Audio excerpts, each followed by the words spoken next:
Je vais maintenant, moi, vous présenter quelque chose. Voilà, Arnaud Fontanet, merci. On le voit souvent à la télévision sur BFM en compagnie des chroniqueurs célèbres. C'est mon tour de vous présenter quelque chose. Je vais vous parler des interventions non pharmaceutiques ou des mesures de restriction sociale. Qu'est-ce que c'est ces trucs-là? C'est finalement tout ce qui concerne pas les médicaments, tout ce qui concerne pas la prise en charge médicale. C'est finalement le fait d'être confiné ou d'avoir des fermetures de bars et restaurants ou bien des couvre-feux à 18 heures ou toute autre restriction sociale, quelle qu'elle soit. Est-ce qu'elles ont un impact sur l'épidémie de Covid? Extrêmement important, actuel, de se poser la question, parce que nous sommes en plein 3e confinement. Alors on peut se dire, bon, on peut se tromper une fois, peut-être qu'on peut se tromper 2 fois, hein, on peut se tromper 3 fois. Est-ce que ça aurait vraiment un sens, quoi?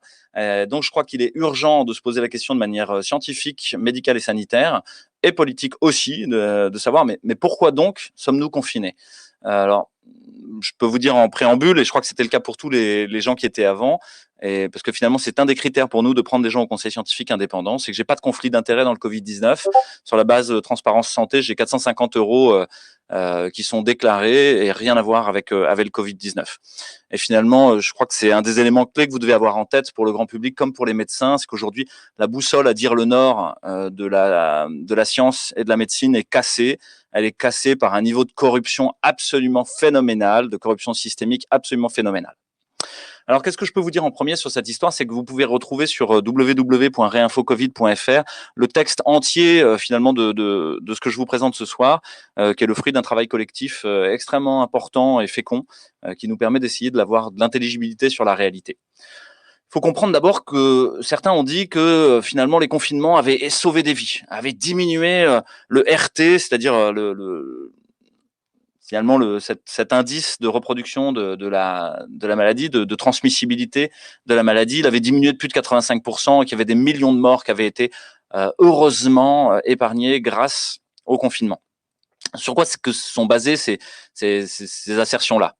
On peut regarder l'étude de Flaxman, qui est une des plus connues et qui a fait grand bruit dans Nature l'année dernière, en 2020. Elles sont basées sur l'idée de comparer un modèle mathématique qui prévoit ce qui se serait passé avec la réalité de ce qui s'est passé. Et ensuite de dire, regardez, on a quand même bien économisé par rapport à ce qui se serait passé. Mais qu'est-ce qui se serait passé?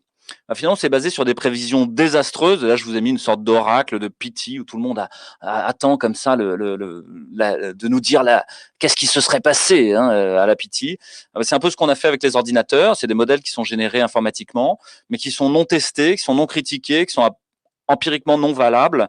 Et Vincent pourrait nous en dire quelque chose la prochaine fois éventuellement, mais le modèle de Flaxman notamment est basé sur l'idée que le RT, finalement, c'est-à-dire cet indice de contamination, ne varierait qu'en fonction des mesures sociales et des confinements, qu'il n'y aurait pas d'autres facteurs qui soient finalement impactants pour cette variable. Mais ça, on sait qu'empiriquement, c'est complètement faux. Au cours d'une épidémie, le RT diminue naturellement, en fait, au fur et à mesure de l'immunité collective. Et donc, c'est quelque chose qui est empiriquement absolument faux et non fondé. Donc déjà, il y a un premier axiome dans ces études qui est faux. Le deuxième axiome, c'est que le RT serait homogène. Ça veut dire que tout le monde aurait le même niveau de transmissibilité et tout le monde serait au même niveau de recevabilité de la maladie. On sait bien que c'est pas vrai. Il y a des gens qui sont plus disséminateurs que d'autres et d'autres qui sont plus sensibles que d'autres à la maladie. Cette hypothèse d'homogénéité, elle est basée sur les travaux de Kermack et McKendrick de 1927. Donc là, il faut bien que vous regardiez en face que ces modèles épidémiologiques qu'on vous vante comme le fin du fin de l'informatique et de l'ère numérique sont basés sur des modèles qui datent du siècle dernier, d'il y a presque 100 ans, et qui sont absolument obsolètes et absolument faux dans leur validation empirique. D'ailleurs, un auteur qui s'appelle Colombo, qui a assoupli les hypothèses d'homogénéité et qui n'a pas du tout trouvé les mêmes résultats, et qui a trouvé qu'il y avait un impact qui était bien moindre que celui qui avait été annoncé. D'autre part, dans cette étude de Flaxman, il y a l'idée que la durée entre la contamination et les décès, qui est en médiane de 23 jours, finalement n'est pas considérée. C'est-à-dire qu'il y a pas, on considère pas l'hypoxémie heureuse, on considère pas tout ce temps-là entre le moment où on a la maladie et le moment où on en meurt. Or, c'est ça la réalité de ce qui se passe. Lui ne regarde pas ça et considère que si on a la maladie, on en meurt. Et donc, finalement, les délais ne sont pas les bons quand il regarde quand est-ce qu'on a mis le confinement en route et quand est-ce que la mortalité se met à baisser. Puis vous avez des petites choses amusantes dans cette étude, notamment le fait que pour la Suède, par exemple, qui est un pays qui n'a pas confiné, mais qui en revanche a interdit certains événements publics, et ben cette interdiction d'événements publics compte dans la diminution du ERT en Suède, alors même que dans tous les autres pays, cette mesure-là n'est pas comptée comme impactant le ERT.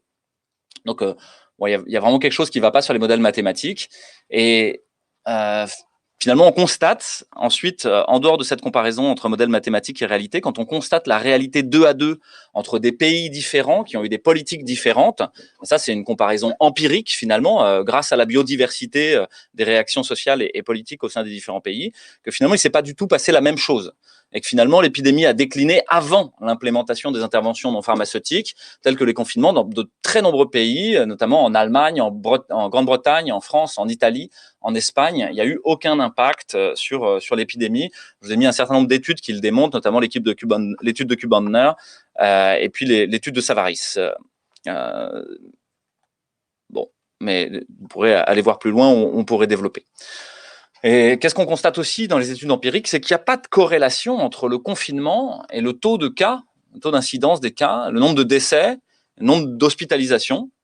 On n'a jamais réussi à mettre en évidence finalement que ce soit lié aux mesures, aux interventions non pharmaceutiques différentes. Donc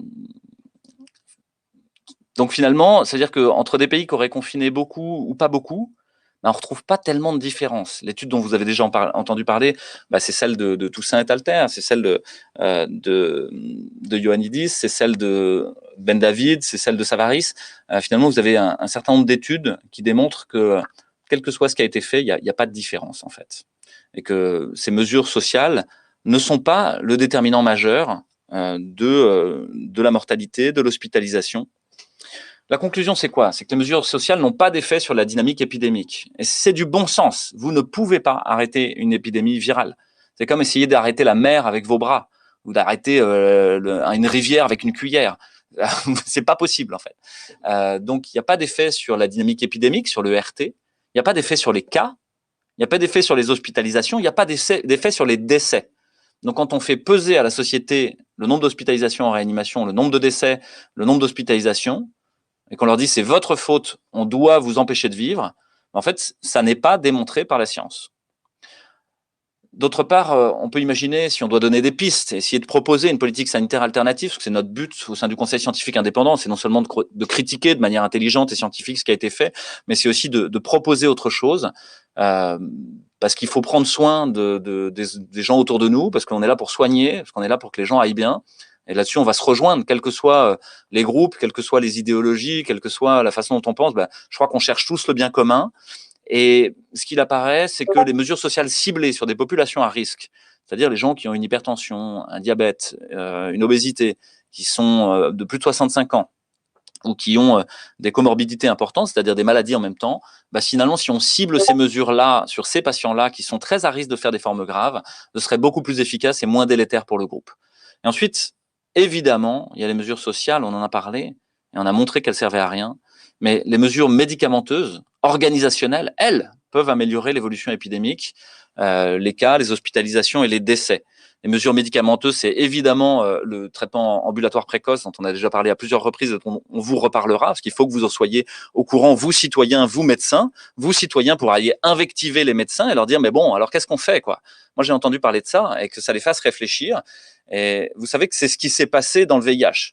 Les médecins étaient prolétarisés, simplement, ils n'avaient plus de savoir et ils n'étaient pas capables d'avoir le savoir. Parce que passant leur journée à lire ce que disait la NSM, la HAS, l'ARS, qui finalement était basée sur des données fausses et incomplètes, ils ne savaient pas tellement ce qu'il fallait faire.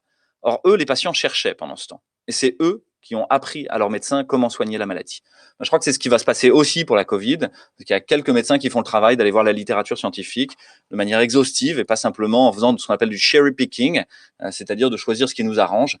Non, quand on regarde de manière exhaustive et qu'on essaie de faire le tri entre celles où il y a des conflits d'intérêts et celles où il n'y en a pas, on se rend compte que finalement il y a des choses à faire, des choses extrêmement efficaces, comme ces mesures médicamenteuses, mais aussi organisationnelles. Organisationnelles, j'entends par là la mise en place de filières de soins, de parcours patients, Et là, les ARS sont friands de ces choses-là, c'est-à-dire comment accompagner le patient depuis ses premiers symptômes, son diagnostic, le traitement qu'on lui met en route, la surveillance en ville, et ensuite peut-être son hospitalisation en réa, et derrière, le retour à la vie normale le plus rapidement possible. Et de même, accompagner les gens qui auraient des Covid longs. Parce que finalement, il y a moyen de faire de manière beaucoup plus optimale et efficace, sans travailler en silo, puisqu'actuellement, les réanimations travaillent en silo, les services d'hospitalisation travaillent en silo, les médecins de ville ne voient, pour certains, pas les patients, parce que les patients, on leur a dit restez à la maison, et bonne chance. Et ça, c'est pas correct. Donc voilà, mais merci beaucoup. Encore une fois, à quoi tiennent nos libertés?